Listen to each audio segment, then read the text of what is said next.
Flex जे लावलेले त्या ठिकाणी आपला फोटो कुठेच पाहायला मिळाला. तुमचे फोटो वगळण्यात आलेत. कार्यकर्त्यांच्या मध्ये नाराजी आहे का? तुमचा फोटो का लावलेला नाही बॅनरवर? पहिल्यांदा ही सभा माझ्या मतदारसंघात होत नाहीये, ही बाहेर होते आणि पालकमंत्री साहेबांनी घेतलेली ती सभा आहे. त्याच्यापूर्वी जर तुम्ही पाहिलं असेल की पहिल्या दिवसापासूनच जेव्हापासून मी एकनाथ शिंदे साहेबांच्या बरोबर तेव्हापासूनच कधीही माझ्या जिल्ह्यातल्या कुठल्याही फ्लेक्सवरती फोटो नाही येत आणि मला त्याबद्दल वाईट पण वाटत नाही, कारण पालकमंत्री महोदय हे स्वतः निर्णय घेत असतात जिल्ह्याचे, ते प्रमुख आहेत जिल्ह्याचे, त्यामुळे त्यांना जो योग्य निर्णय वाटेल ते पहिल्यापासून ते घेत असतात. त्यामुळं ही काय पहिलीच सभा होत नाही साहेबांच्या, त्याच्यापूर्वी पण खूप सभा झाल्या. मला ज्याला बोलवलं त्याला मी बऱ्याच वेळा गेलो होतो, पण जिथं बोलवलं नाही तिथं आजपर्यंत कधी गेलो नव्हतो. म्हणजे आजच्या सभेला सुद्धा तुम्हाला निमंत्रण दिलं गेलंय किंवा तुम्ही जाणार आहात का? आता इथं दोन प्रश्न आहेत. महत्वाचा प्रश्न म्हणजे एकतर मला तर अजून कुणी काय सांगितलं नाही या किंवा काय आहे मला काय माहित नाही, परंतु बहुतेक मधल्या काळात जरा ताणतणाव निर्माण झाल्यामुळे काय झालं का एक बघावं लागेल, त्याला किनारा एक बघावं लागेल. म्हणजे अध्यक्ष आणि उपाध्यक्ष निवडीच्या वेळी जो काही तणाव निर्माण झाला होता पक्षामध्येच पक्षांतर्गत, त्यामुळेच हे सगळं घडतंय असं तुमचं म्हणणं आहे? तसं म्हणता येत नाही, पण बेसिकली आता जे सत्कार आहेत ते जिल्हा परिषद पंचायत समिती सदस्यांचे सत्कार आहेत आणि आमच्या बाबतीत असं झालं की जिल्ह्यात ते राष्ट्रवादी बरोबर एकत्र होते, परंतु माझ्या इथं मात्र मी नेमकं भाजप बरोबर एकत्र होतो, त्यामुळे मला क्रमप्रत्वे मी भाजप बरोबर गेलो. त्यामुळे एखाद्या वेळेला आमच्या सदस्यांना आणि आम्हाला जरा बाजूला ठेवलं असेल. मग तुम्ही आज जाणार आहात की नाही सगळं? नाही. तर आपल्या तालुक्यातले पण काही पक्ष प्रवेश होत आहेत असं समजतं की त्या कार्यक्रमामध्ये खटाव असतील किंवा कोरेगाव तालुक्यातले काही कार्यकर्ते, तुमचे जवळचे काही कार्यकर्ते.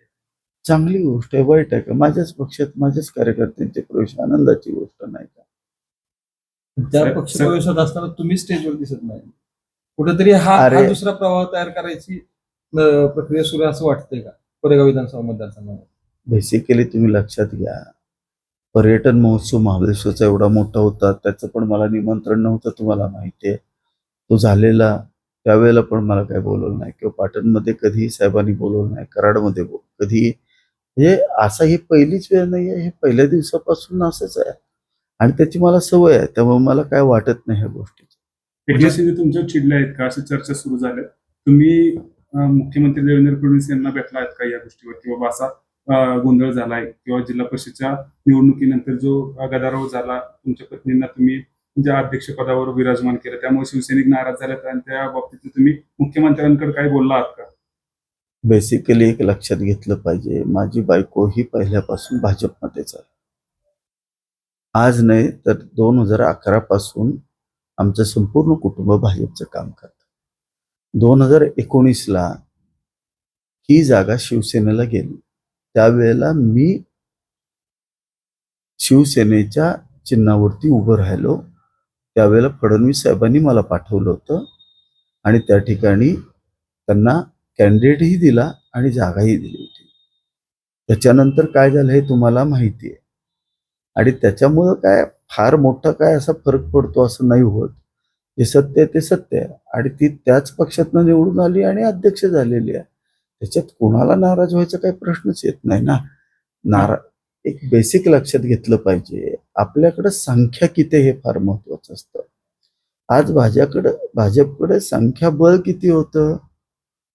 भाजपचं संख्याबळ हे 35चं ऑलरेडी होतं आणि मी हे साहेबांना समजावून सांगितलं होतं. तर पण 2 सदस्य जे आपले शिवसेनेचे आहेत त्यांना व्हीप पण आता बजावल्याचं सांगितलं आज जात आणि त्यामध्ये तुम्ही त्या सदस्यांना सोबत म्हणजे भाजप सोबत गेलाय अशी चर्चा केली आहे. मग आता तुम्ही मला सांगा, मग उद्धव ठाकरे साहेबांनी सुद्धा आमच्या सगळ्यांना तसे व्हीप बजावले होतेच ना. आम्ही गुवाहाटीवरून माघारी आल्यानंतर सुद्धा आम्ही सुद्धा भाजप बरोबर निवडून आल्यामुळेच आम्ही एकनाथ शिंदे साहेबांना मुख्यमंत्री म्हणून मतदान केलं आणि त्यांना राज्याचं मुख्यमंत्री केलं. म्हणजे जे सत्य ते सत्य आहे ना. त्यावेळेचे जे आहेत ते सेम तसंच इथं झालेलं आहे. 2च सदस्य आहेत. बेसिकली एखाद्यानं अपेक्षा कुठली धरायची असते? अध्यक्षपदाची एखादी अपेक्षा कधी धरावी? की ज्या वेळेला शिवसेनेचे समजा जर 30 सदस्य निवडून आले सातारा जिल्ह्यामध्ये आणि मग मान्य असतील तर मान्य आहे. मग जर आमच्याकडून काही चूक घडली असती मान्य आहे. आणि शिवसेनेचा अध्यक्षपदासाठी उमेदवार नव्हताच. अध्यक्षपदासाठीचा उमेदवार कोण होता? जो उमेदवार आमच्या विरोधात लढलाय तो आमच्या विरोधातल्या राष्ट्रवादी काँग्रेस पक्षाचा जर उमेदवार असेल तर आम्ही त्याच्याबरोबर जाऊ शकत नाही.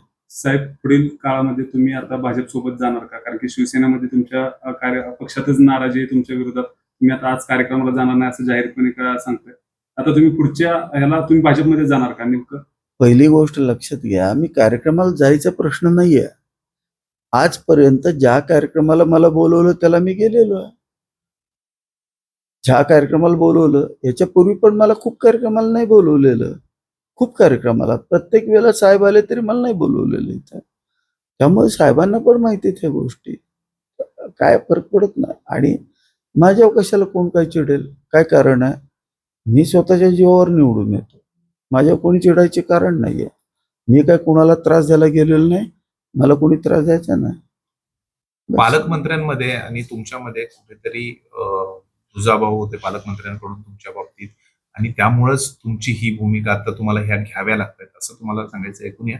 कारण तुम्हाला कोणत्याही कार्यक्रमांना जर ते निमंत्रण देत नाहीयेत, बोलवत नाहीयेत, म्हणजे तुम्हाला कुठंतरी एक वेगळी वागणूक आमदार असून सुद्धा शिवसेनेचे असं तुम्हाला वेगळी वागणूक दिली जाते. म्हणजे पहिल्यापासून साहेबांचा स्वभावच तसा आहे, पालकमंत्री साहेबांचा. त्यामुळे आम्हाला ती सवय आहे. आमची त्यांची मैत्री चांगलीच आहे, पण ते पहिल्यापासून तसेच आहेत. आज नाही, त्यांचा स्वभावच तसा आहे. ते जास्त बोलतच नाहीत कोणाशी जास्त. ह्या पहिल्यापासूनच आहे त्यांचा स्वभाव. त्याला आपण काय करू शकतो? तर जिल्हा परिषदेच्या निवडणुकी झाल्यानंतर तुम्ही एकनाथ शिंदेशी भेटला नाहीये, तुमची चर्चा झाली नाहीये, तुमचा दुरावा वाढलाय, त्यामुळं हा प्रॉब्लेम झालाय का? आणि आता तुम्ही नेमकं भाजपच्या वाटेवर असणार आहे का? आणि तुम्ही मुळातच भाजपचा आहात असं सगळ्यांचा आरोप आहे. मला सांगितलं होतं की तुम्हाला साहेबांचा निरोप येईल आणि बोलवलं जाईल. साहेबांचा ज्या दिवशी निरोप येणार त्या दिवशी मी साहेबांच्याकडे जाणार. साहेबांना मी आधी इलेक्शनच्या आधी भूमिका स्पष्ट केली होती आणि आजही साहेबांनी मला काही भूमिका विचारली तर मी जे सत्य ते बोलणार साहेबांची.